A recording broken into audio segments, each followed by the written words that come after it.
Hey everyone, welcome back. My name is Dr. Tony Chopper, and this is part 3 of the review for the high-grade Universal Century Zogok Unicorn version.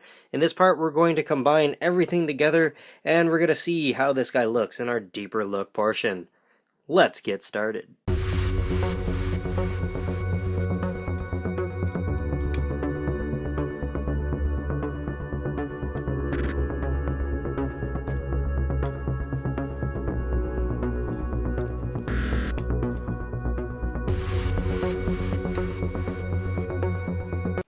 And here he is, fresh out of the box, completely put together. This is what he looks like, even with the ridiculously, extremely extended hand. Now, time for a quick little rotation for you guys. Now, as you can see with him right out of the box, there's not too many things going on with him, but the amount of color separation for a kit like this is actually very, very good.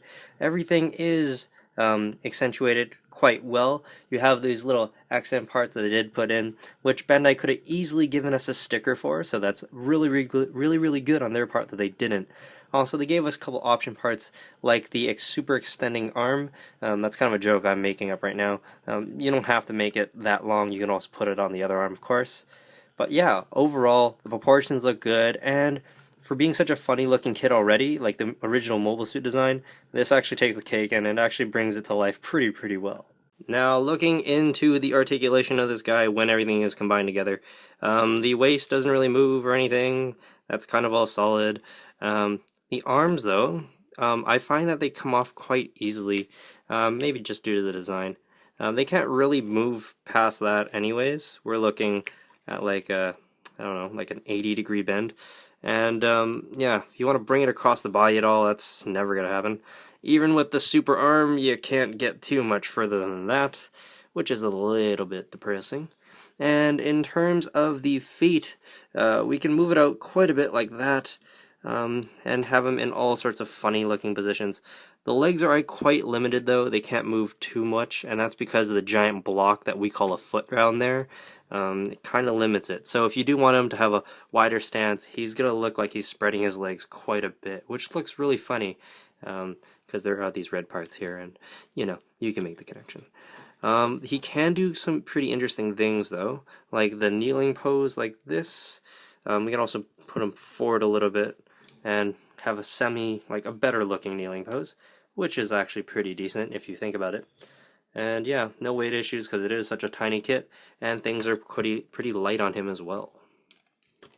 Now, in terms of arming him with other things than just the boomerang blades up there, all you have to do is remove the hand right here at the ball joint portion and plug in the open hand like so, and you will be able to put in things like the stick missile, I can't pronounce it. But as you can see, it kind of sits well in the hand. It is a little bit loose near the bottom, but as long as this part up here is there, it'll notch into place and not really move. If you turn upside down, it's going to fall out, obviously, because there's nothing really holding it in place. But yeah, he can kind of look like he's about to shoot this thing at someone, I suppose. To put the sword in the hand, it's going to be a little bit different. What you want to do next is take off the hand completely, then rip it open. This is the holding hand. Then you're going to take your weapon of choice. I'm taking the clear version, yay. And then all you have to do is put this back on.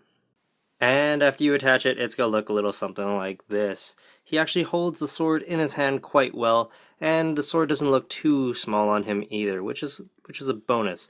I took off one of the portions right here, but as you can see, these parts right here, this part, they're all connected by these ball joints and those polycaps, the extra sheet of polycaps before. They can come off quite easily, but they're not really that big of an issue, in my opinion. Like I said before, you can take this portion of your stick missiles, stem post, whatever, and plug it in right there on the back. Now, the peg is supposed to be on the bottom half, and it just goes in like that. It's really snug, and it's not going to come off. And from the front, it looks a little like this. He's quite armed up to go and slash up some gems. And again, showing off that cool, I guess, that pose where he's kind of shooting off his boomerang blades. he looks a little something like that. Now, what you can do is take off a boomerang blade and kind of just shove it into his hand, like that, if you do want. Looks kind of funny, and it doesn't actually hold it in place. It's just something you can do, I guess, as an option. Alright everyone, that concludes part 3 of the review, the deeper look into the kit, the high-grade Universal Sentry Zogok Unicorn version. Now hopefully you guys liked it, and as he's in that victory pose with the extended arms, please give me a like down below, and comment if you have anything to say. I'm always looking for feedback and anything like that as well. And be sure to come back in the next part, part 4, when we finally get to see what this guy actually scores. A score out of 10, of course, and hopefully he does pretty decent. My name is Dr. Tony Chopper, and I will see you guys then. Peace out, guys.